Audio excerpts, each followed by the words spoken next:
엄마, 왜 우편을 숨겨요? 오늘 점심 딸에게 말하지 못한 한마디가 있었습니다. 봉투 안엔 경매 통지, 통화 기록엔 은행 번호, 그리고 서랍 가장 밑엔 1998년 청약 당첨서 노년의 집을 지키려다 가족의 마음이 부서졌습니다. 하지만 끝은 아닙니다. 우리가 다시 집을 찾는 방법. 이 이야기 속에 있습니다. 안녕하세요. 인생극장입니다. 진행자 김민지입니다. 여러분의 영화 같은 사연을 기다리고 있습니다. 이번 이야기 들어가기 전에 구독, 좋아요, 알람 설정까지 부탁드립니다. 오늘의 사연은 경기도에 사시는 72세 김정희 님이 직접 보내주신 이야기입니다. 정희님께서 저희에게 보내주신 편지를 잠깐 읽어드릴게요. 안녕하세요. 저는 올해 72세 김정희라고 합니다. 제 경험이 비슷한 처지에 있는 분들에게 조금이라도 위로가 되었으면 좋겠다는 마음으로 이렇게 펜을 들었습니다. 평생 숨겨왔던 비밀까지 털어놓으며 가족과 다시 하나가 된 이야기를 많은 분들과 나누고 싶습니다. 편지 말미에 이렇게도 쓰셨어요. 제가 겪은 고통이 다른 분들에게는 희망이 되었으면 합니다. 돈을 잃었지만 더 소중한 것을 얻었거든요.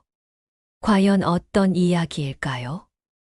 그럼 지금부터 사연을 직접 들어보겠습니다. 안녕하세요. 저는 올해 72세 김정희라고 합니다. 제가 오늘 이렇게 사연을 보내게 된 이유는 비슷한 어려움을 겪고 계신 분들께 조금이나마 위로와 희망을 드리고 싶어서입니다. 그리고 무엇보다 제 가족에게 고마운 마음을 전하고 싶어서요. 이야기는 지난 여름, 무더위가 절정이던 어느 오후에 시작되었습니다. 7월 말쯤이었죠. 그날 오후 2시경이었을 거예요.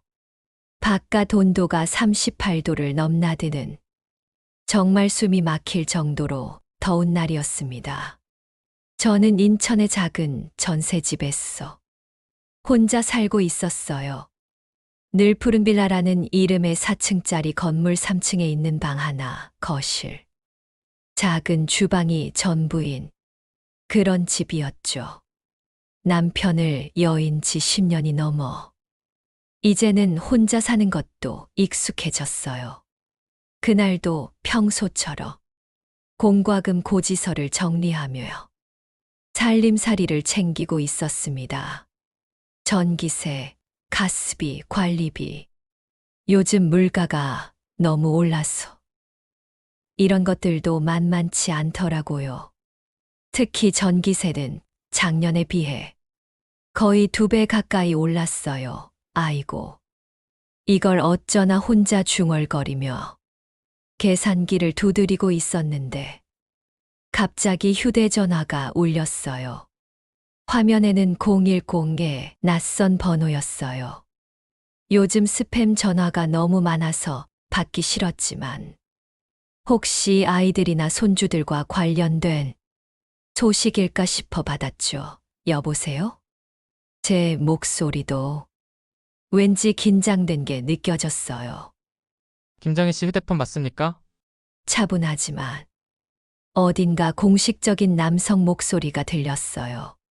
제 이름을 정확히 부르는 걸 보니 아무래도 중요한 전화인 것 같았습니다. 네, 맞습니다만 누구시죠? 저는 농은행 담보대출 관리팀의 박주한 대리입니다. 은행, 담보대출. 순간 가슴이 철렁 내려앉았어요. 저는 은행에서 대출을 받은 적이 없는데 왜 은행에서 연락을 하는 걸까요? 제가 사는 집 주소를 정확히 알고 있었어요. 이상했지만 더 이상하게도 불길한 예감이 들었어요. 무슨 일이죠? 제 목소리에서 긴장감이 드러났어요. 현재 집주인 측에서 해당 주택에 대한 담보대출 채무 불이행이 발생하여 조만간 경매 절차가 진행될 예정입니다. 경매? 그 단어를 듣는 순간 머릿속이 하얘졌어요. 자세한 내용은 추 공문으로 안내될 예정이고요. 잠깐만요, 경매요? 보증금을 못 받는다고요? 저도 모르게 목소리가 커졌어요. 현재 시세와 채무 상태를 보면 보증금 전액 반환이 어려울 것으로 예상됩니다. 혹시 더 궁금한 사항이 있으시면 아, 아니에요. 알겠습니다. 전화를 끊고 났어. 저는 한동안 멍하니 앉아 있을 수밖에 없었어요. 손에 들고 있던 휴대전화가 무거운 돌덩이처럼 느껴졌죠. 그 보증금은 제 전 재산이었어요.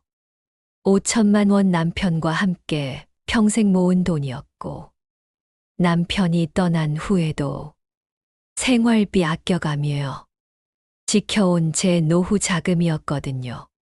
남편이 돌아가시고 나서 정말 많은 고민을 했었어요. 아이들과 함께 살까? 아니면 독립적으로 살까? 결국 아이들에게 부담을 주고 싶지 않아서 전세로 나와 혼자 살기로 했었죠. 이 돈이면 여유롭지는 않아도 남은 여생 아이들에게 손 벌리지 않고 지낼 수 있을 거야. 그렇게 안심했었는데 하루아침에 모든 게 물거품이 된다니요. 말도 안 돼. 내 평생 모은 돈인데 어떻게 이럴 수가. 눈물이 주르르 흘러내렸어요. 72년 인생에서 이런 절망감을 느껴본 건 남편을 떠나보낼 때 이후 처음이었어요. 그날 밤부터 며칠 동안은 정말 지옥 같았어요. 잠도 제대로 오지 않고 밥맛도 없고 거울을 보니 며칠 사이에 확 늙은 것 같았어요. 처음에는 아이들에게 말하지 못했어요. 어떻게 말해야 할지도 모르겠고 무엇보다 괜한 걱정을 끼치고 싶지 않았거든요. 큰아들 민수는 대학병원에서 간호사로 일하는 아내와 함께게 어린 애들 둘을 키우느라 바쁘고 둘째 딸 지영이는 2년 넘게 사귄 남자친구와 민수는 특히 성격이 예민한 편이라 이런 일을 알면 밤잠을 못 이룰 게 뻔했어요. 어렸을 때부터 엄마 걱정을 너무 많이 하는 아이였거든요. 초등학교 때도 제가 감기만 걸려도 학교에서 집이 걱정됐어. 공부에 집중을 못할 정도였으니까요.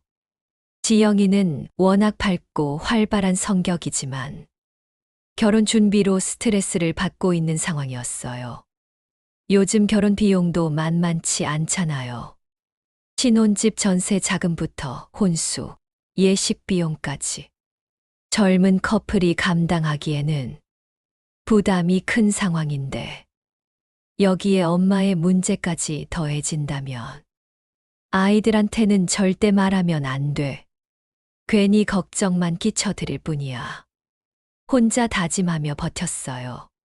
그런데 며칠 후 민수에게서 전화가 왔어요. 퇴근길에 전화한 것 같았어요. 배경에서 지하철 소리가 들렸거든요. 엄마, 뭐해? 목소리가 왜 그래? 울었어? 아들이 제 목소리에서 뭔가 이상함을 눈치챈 모양이었어요. 아, 아니야. 그냥 감기 기운이 좀 있어서. 목이 좀 쉬었나 봐. 너는 무슨 일이니? 엄마, 저기 혹시 뉴스 봤어? 요즘 전세 사기 뉴스 엄청 많이 나오던데. 엄마, 사시는 빌라에는 무슨 일 없는지 걱정돼서. 가슴이 또다시 요동쳤어요. 아들이 벌써 눈치를 챈 걸까요? 그래, 뉴스에서 봤어. 참 안 됐더라, 걱정 마. 민수야, 엄마는 괜찮아. 별일 없어. 정말? 엄마, 혹시 뭔가 이상한 연락 오거나 그런 거 없었어? 요즘 사기꾼들이 워낙 교묘하다던데. 없어. 없어. 정말 괜찮다니까. 너무 걱정하지 마. 그래도 뭔가 이상하면 바로 연락해 알겠지. 엄마 혼자 끙끙 앓지 말고. 알았어. 알았어. 그런 일 없을 거야. 거짓말을 할 수밖에 없었어요. 차마 전화로 이런 심각한 이야기를 할 용기가 나지 않았거든요. 전화를 끊고 나니 더 마음이 무거웠어요. 아들에게 거짓말을 했다는 죄책감과 함께 정말 이 문제를 혼자 해결할 수 있을까 하는 막막함이 동시에 밀려왔어요. 시계 소리, 뒤척이는 소리. 그날 밤에도 잠을 이루지 못했어요. 천장을 바라보며 온갖 생각이 머릿속을 스쳐 지나갔어요. 내가 뭔가 잘못 알고 있는 건 아닐까? 혹시 은행에서 실수로 잘못 연락한 건 아닐까? 아니면 집주인이 갑자기 돈을 구해서 문제를 해결할 수도 있지 않을까? 하지만 마음 한구석에서는 알고 있었어요. 이건 현실이고 저는 정말로 큰 위기에 처해 있다는 것을요. 며칠 후, 저는 우연히 같은 빌라에 사는 다른 세입자를 만났어요. 2층에 사는 젊은 부부였는데 아이가 하나 있었어요. 1층에서 올라가는데 계단에서 마주쳤는데 그분의 표정이 심상치 않았어요. 제가 보기에도 며칠 잠을 제대로 못 잔 것 같고 눈이 빨갛게 충혈되어 있었어요. 혹시 어르신도 은행에서 연락 받으셨나요? 조심스럽게 물어보는 거예요. 그 순간 알았어요. 저만 당한 게 아니구나. 네, 받았어요. 경매 어쩌고 하던데. 그럼 어르신도 이거 우리 빌라 전체가 다 당한 것 같아요. 그렇게 해서 알게 됐어요. 저뿐만 아니라 건물 전체 세입자들이 모두 피해를 당한 거였죠. 그날 저녁 1층에 사는 세입자분이 주도해서 긴급 회의를 가졌어요. 1층 거실에 모인 사람들은 총 7가족 모두 전세 보증금을 날릴 위기에 처한 사람들이었어요. 일단 다들 상황이 비슷한 것 같으니까 정보를 공유해 봅시다. 우리 보증보험 든 사람 있어요? 저희는 전세보증보험 들었어요. 그런데 보험 회사에서는 선순위 채권 다 갚고 나면 별로 남는 게 없을 거라고 하더라고요. 집주인 신상 아시는 분 있나요? 이 사람이 다른 건물도 가지고 있는지 여러 정보가 오갔지만 대부분 절망적이었어요. 저희 변호사 만나봤는데요. 집주인 개인 재산이 거의 없었어. 현실적으로 보증금 회수는 어렵다고 하더라고요. 제가 조심스럽게 물어봤어요. 그럼 우리가 낸 보증금은 정말 다 날아가는 건가요? 최악의 경우에는 그럴 수도 있어요. 하지만 포기하지 말고 할 수 있는 건 다 해봐야죠. 젊은 세입자들은 카카오톡으로 단체방을 만들어 정보를 공유하기로 했어요. 저는 스마트폰도 제대로 못 다루는 상황이라 민수한테 부탁해서 겨우 단체방에 들어갔지만 빠르게 올라오는 메시지들을 따라가기 어려웠어요. 어르신, 힘드시죠? 저희도 정말 막막해요. 애가 있는데 갑자기 이사를 가야 한다니. 그래도 우리 다 같이 방법 찾아봐요. 변호사비도 나눠 내면 되니까. 너무 부담 갖지 마세요. 젊은 세입자분이 저를 배려해 주시는 말씀을 하셨지만 솔직히 막막했어요. 소송을 해도 집주인에게 돈이 없으면 결국 못 받는다는 얘기였거든요. 집으로 돌아왔어. 혼자 앉아 있으니 더욱 절망적이었어요. 다른 분들은 그래도 젊으니까 다시 시작할 수 있지만 저는 이제 72세. 이 나이에 어떻게 다시 돈을 모았어? 새로 시작할 수 있을까요? 토요일 오후였어요. 오늘 집에 있지. 점심쯤에 들릴게. 그래. 그래, 언제든지 와. 엄마가 맛있는 거 해줄게. 딸아이가 오는 건 반가웠지만 한편으로는 걱정도 됐어요. 혹시 제가 숨기고 있는 걸 눈치챌까 봐서요. 요즘 제가 워낙 신경이 예민해져서 말실수라도 할까봐 조마조마했어요. 지영이가 왔어서 반찬거리를 좀 사왔다면서 함께 점심을 준비했어요. 엄마 뭔가 살이 빠진 것 같은데 역시 딸은 달라요. 며칠 사이에 제가 야윈 것까지 알아차리더라고요. 아, 그래? 요즘 날씨가 더워서 입맛이 없나 봐. 괜찮아. 지영, 에어컨 좀 틀어. 이렇게 더운데 선풍기만 틀고 있으면 어떡해. 괜찮아. 전기세도 비싸고. 선풍기만 있어도 충분해. 사실은 요즘 돈 쓰는 것도 무서웠어. 전기세도 아끼고 있었어요. 함께 점심을 먹으며 이런저런 이야기를 나누고 있었어요. 지영이는 결혼 준비 얘기를 했고, 저는 최대한 평소처럼 행동하려고 노력했어요. 그런데 그만 실수를 하고 말았죠. 식탁 위에 은행에서 온 우편물이 그대로 놓여 있었는데, 지영이가 그걸 보고 말았어요. 아침에 받은 건데, 확인하고 났어. 그냥 두었거든요. 지영 엄마 이거 뭐야? 봉투에 오은행 담보대출 관리팀, 임대차 보증금 관련 중요, 안내라는 글자가 선명하게 보였거든요. 저는 놀랐어. 그 봉투를 급히 감췄어요.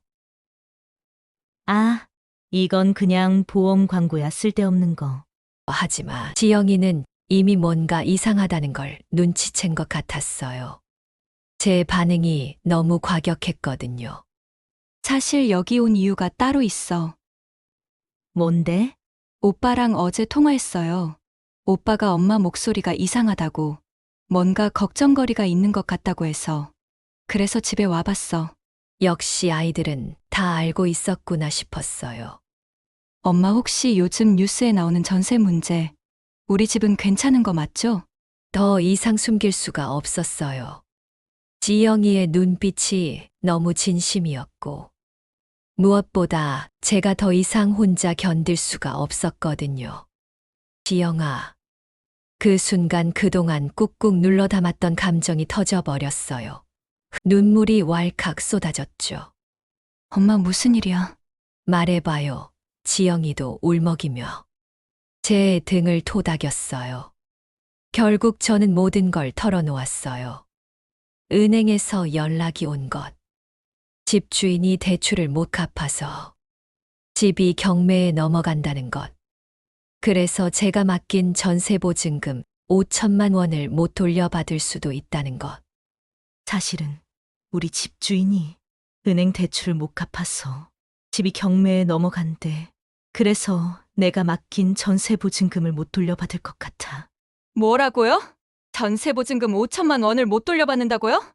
며칠 전부터 알고 있었는데 너희한테 걱정 끼치기 싫어서 혼자 끙끙 앓고 있었어. 그때 지영이가 급히 민수에게 전화를 걸었어요. 오빠, 30분도 안 되었어서 민수가 헐레벌떡 뛰어왔어요. 평소의 차로 1시간 거리인데 그날은 정말 빨리 온 것 같았어요. 엄마, 지영이 말이 진짜야? 전세 보증금 문제가 생겼어요? 응, 민수는 정말 화가 난 표정이었어요. 하지만 저에게 화를 내는 건 아니었어요. 엄마는 맨날 이런 식이야. 지난번에 건강검진에서 이상 소견 나왔을 때도 혼자 참고 말 안 해서 나중에 알았잖아요. 우리 보고 어떻게 하라는 거예요? 아들의 말이 비수처럼 가슴에 꽂혔어요. 맞는 말이었거든요. 저는 항상 아이들에게 걱정을 끼치지 않으려고 혼자 끙끙 앓는 버릇이 있었어요. 미안해, 민수야. 엄마가 잘못했다. 엄마도 겁이 나서 그랬어. 너희한테 어떻게 말해야 할지 모르겠고. 알겠어요. 그렇게 해서 저는 지금까지의 상황을 아이들에게 자세히 설명했어요. 은행에서 온 연락, 같은 빌라 세입자들과의 만남, 변호사 상담 결과까지.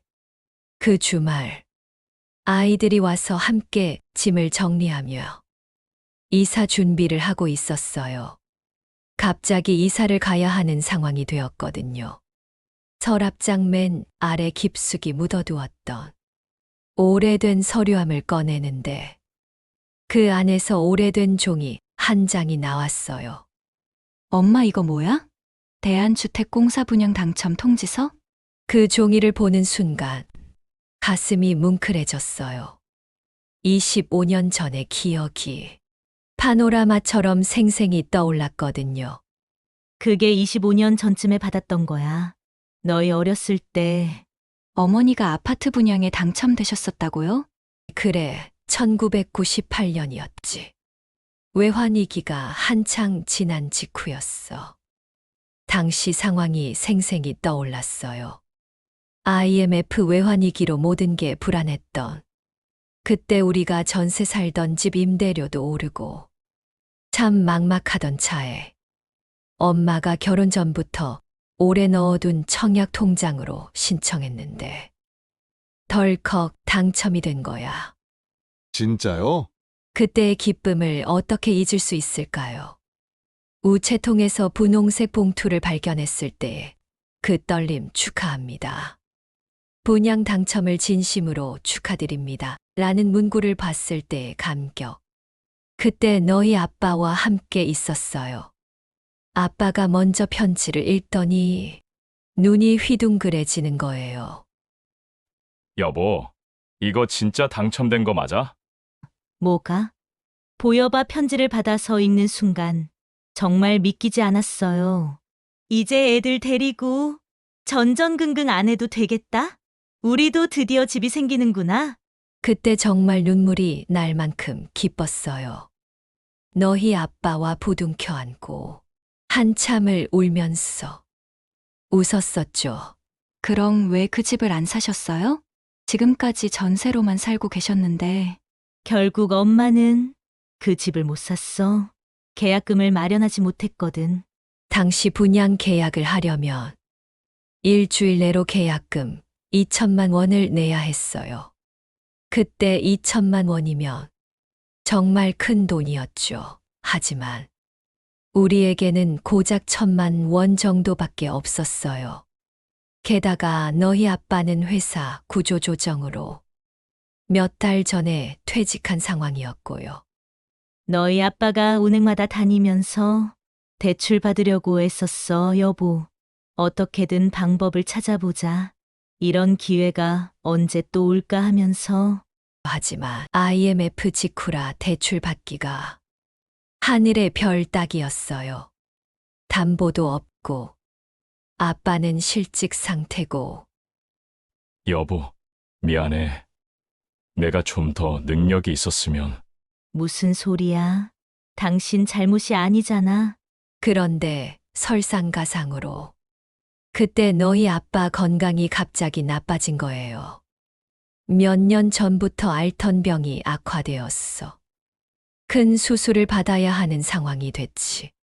그것도 당장 계약금 납부 기한과 아빠 수술 일정이 겹쳤어요. 수술비만 해도 거의 1천만 원이 들어간다고 했거든요. 나는 병실에 앉아서 고민했어. 집을 가져야 할까? 아니면 당신부터 살려야 할까? 당신 미안해요. 나만 아니었으면. 무슨 소리를 해요? 우리한텐 지금 당신이 더 소중한걸요. 집은 다음에 또 기회가 오겠지요. 엄마, 그렇게 우리는 계약 포기 동의서에 서명했어. 볼펜 끝이 종이를 파고들 때마다 눈물이 뚝뚝 떨어져서 계약서가 젖었던 걸 지금도 기억해. 분양공사 담당자도 안타까워하면서 정말 어쩔 수 없는 사정이시군요. 다음 기회에 꼭 좋은 소식 있으시길 바랍니다. 라고 말했어요. 엄마 그런 일이 있었는데 왜 지금까지 우리한테 한마디도 안 했어요? 알려서 뭐하니 다 지나간 일인데 괜히 너희 어린 마음에 상처만 될까 싶어서. 실제로는 아빠 수술이 성공적으로 끝나고 몇 년 더 함께 살 수 있었어요. 그래서 저는 그때 제가 한 선택이 옳았다고 너희 아빠도 나중에 말했어.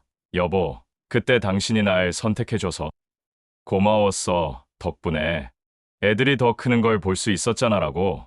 엄마가 왜 그랬는지 알 것 같아. 근데 우리 엄마 정말 대단해.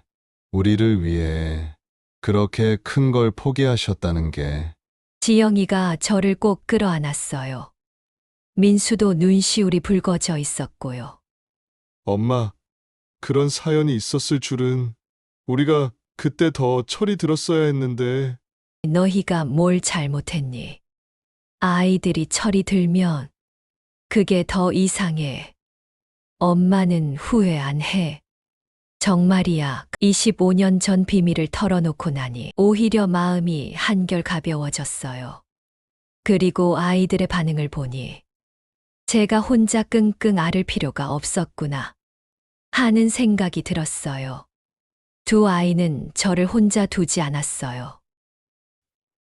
엄마, 당분간 지낼 곳도 우리가 마련하면 되니까. 걱정 마. 혼자 또 그렇게 하지 마. 맞아요. 엄마, 이제 우리랑 같이 살아야죠. 혼자서 이런 큰일을 또 당하면 어떻게 해요? 저는 처음엔 사양했어요. 아이들 생활에 불편을 끼치고 싶지 않았거든요. 얘들아, 고맙지만 엄마는 괜찮아. 괜히 너희 생활 불편하게 할 순 없지. 지영이는 결혼 준비도 해야 하고 민수는 애들도 있고. 하지만 아이들은 들어주지 않았어요. 무슨 소리야 불편하기는. 같이 지내야지. 우리 맘이 편해. 엄마, 이번 기회에 우리 집 구경도 하시고 손주들도 할머니가 곁에 계시면 좋아할 거예요. 결국 당분간 지영이 집에서 지내기로 했어요. 지영이가 결혼하기 전까지 잠깐 머물면서 나중에 상황을 봐서 계획을 세우기로 했죠. 엄마 내 원룸이 작기는 하지만 둘이 지낼 만해. 오랜만에 엄마랑 같이 있고 싶기도 하고. 일주일 후, 저는 10년 넘게 살았던 늘 푸른 빌라를 떠났어요. 이사차에 제 짐을 싣고 있는데 같은 빌라에 살던 분들도 모두 이사 준비를 하고 있었어요. 어르신, 어디로 가세요? 딸 집에 잠깐 머물 거예요. 아직 확실한 계획은 없고요. 저희도 일단 처갓집에 가려고요. 이런 일이 생길 줄이야. 서로 연락하고 지내요. 모두 각자의 길을 가게 됐지만 이 시련을 함께 겪으면서 끈끈한 유대감이 생긴 것 같았어요. 지영이와 함께 지내는 한 달은 정말 소중한 시간이었어요. 딸과 한 집에서 살아보는 건 결혼 후 처음이었거든요. 지영이는 회사에 다니는 워킹우먼이었어요. 아침 8시에 나갔어. 저녁 7시쯤 들어왔죠. 엄마 저 왔어요. 어서 와. 오늘 힘들었지? 얼른 씻고 밥 먹자. 저녁이면 지영이가 퇴근해서 돌아와요. 우리는 마치 룸메이트처럼 함께 장을 보고 밥을 먹었어요. 엄마 오늘 뭐 먹고 싶어? 마트 가는 길에 뭐 사올까? 그냥 간단한 걸로. 너무 비싼 거 말고.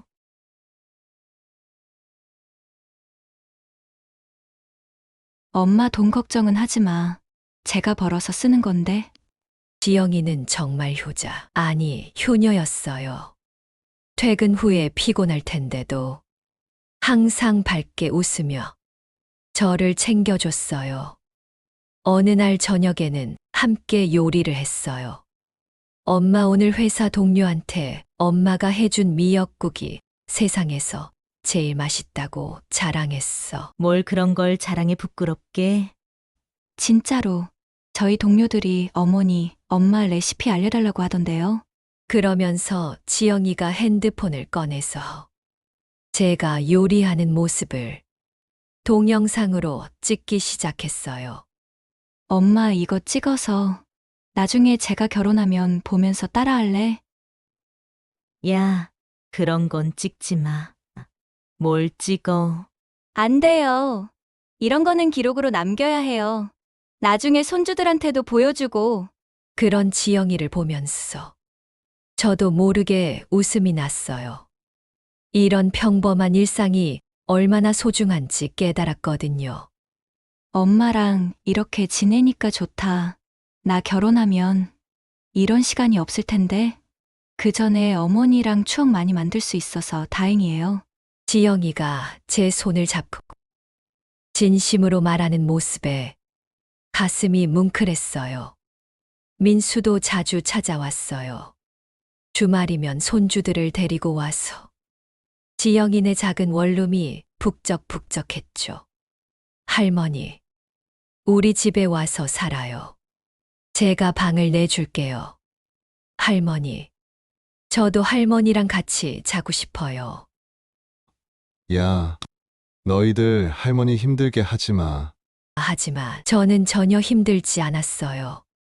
오히려 이렇게 시끌벅적한 게 좋았어요. 어느 일요일, 우리 모두 한강공원에 나들이를 갔어요. 엄마 여기서 사진 찍자. 엄마, 우리 가족 사진 찍어야죠. 언제 이렇게 다 모이겠어요? 그렇게 찍은 가족 사진이 지금도 제 지갑 속에 들어있어요. 비록 어려운 시기였지만 가족이 모두 함께한 소중한 순간이었거든요. 좋은 소식이 들렸어요. 구청에서 전세 사기 피해자 지원 창구가 생겼다는 거였어요. 엄마 오늘 구청에 같이 가보자. 지영이와 함께 구청에 갔어. 임시 주거 지원 신청을 넣었어요. 고령자 공공임대 주택을 우선적으로 배정해 드릴 수 있을 것 같습니다. 한 달 정도 기다려 주시면 연락드릴게요. 정말 다행이었어요.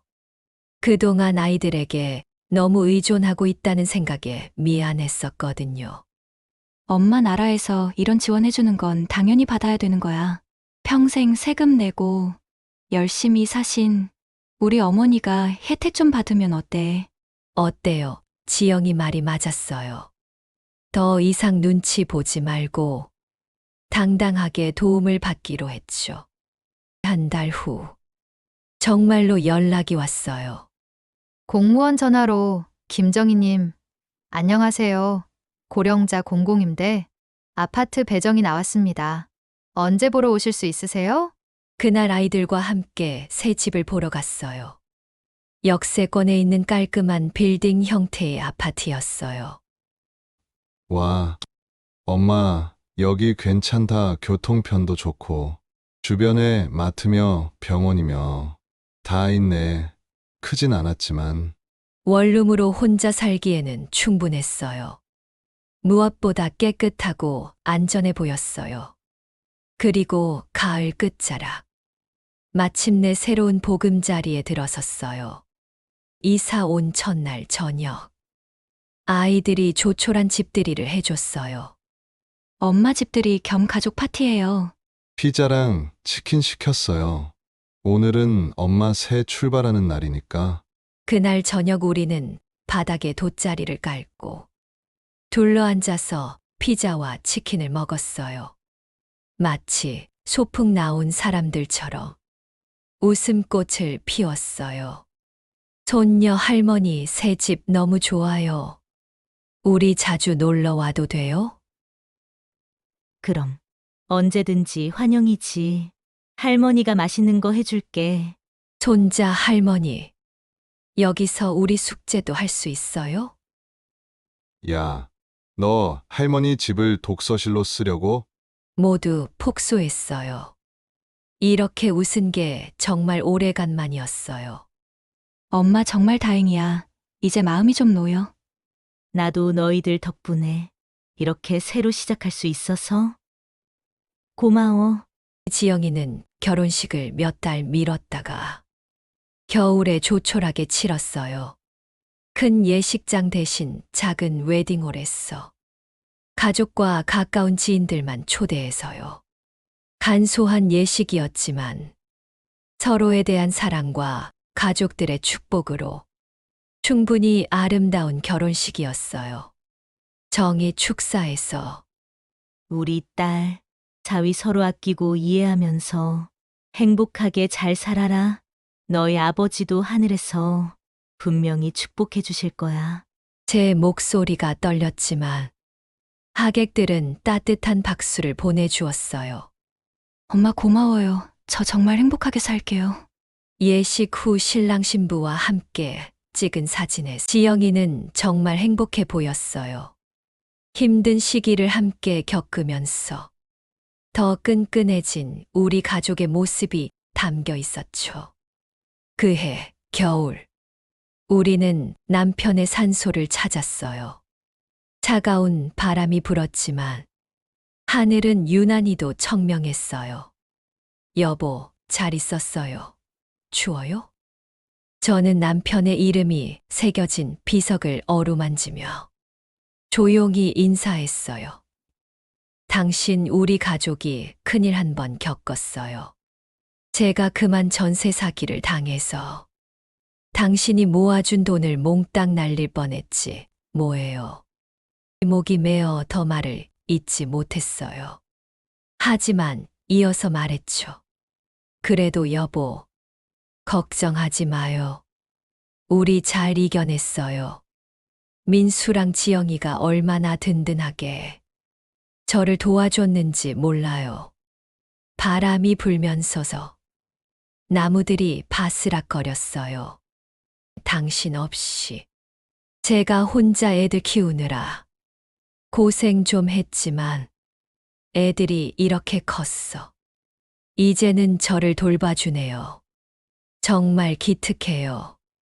잠시 후 눈송이가 소복이 내려앉기 시작했어요. 하얀 눈발 사이로 겨울 해가 빛나고 있었어요. 사랑해요. 여보, 그리고 고마워요. 이 모든 일을 겪으면서 저는 많은 것을 배웠어요. 첫 번째는 혼자 끙끙 앓지 말라는 것이에요. 가족에게 짐이 되기 싫어서 숨기려 했지만 결국 함께 할 때 더 큰 힘을 얻을 수 있었거든요. 두 번째는 돈보다 소중한 것이 있다는 것이에요. 25년 전에도 집을 포기하고 남편을 선택했듯이 가족의 사랑이 어떤 재산보다 값지다는 걸 다시 한번 깨달았어요. 세 번째는 위기가 오히려 기회가 될 수 있다는 것이에요. 전세 사기라는 큰 시련을 겪었지만 오히려 가족과 더 가까워질 수 있었고 숨겨왔던 과거도 털어놓으며 진정한 소통을 할 수 있었거든요. 지금 저는 작은 임대주택에서 편안하게 지내고 있어요. 크지 않지만 제 몸에 맞는 옷처럼 포근한 집이에요. 아이들은 자주 찾아와요. 손주들도. 할머니 집이 제일 좋다며 놀러 와요. 비록 전세 보증금은 잃었지만 더 소중한 것을 얻었다고 생각해요. 무엇보다 가족과의 진솔한 대화를 통해 서로를 더 깊이 이해하게 됐어요. 25년 동안 혼자 간직했던 비밀도 나누게 되었고, 아이들은 제가 얼마나 그들을 사랑하는지 알게 됐죠. 어떤 분들은 제게 억울하지 않으세요? 라고 물어보세요. 물론 처음엔 억울했어요. 평생 모은 돈을 사기꾼들에게 빼앗겼으니까요. 하지만 지금은 마음이 평온해요. 그 돈이 없어도 제 곁에는 세상 무엇과도 바꿀 수 없는 가족이 있거든요. 그리고 이 경험을 통해 저와 비슷한 처지에 있는 분들에게 조금이나마 위로를 드릴 수 있다면 그것만으로도 의미 있다고 생각해요. 어떻게 들으셨나요? 정말 가슴 아프면서도 감동적인 이야기였습니다.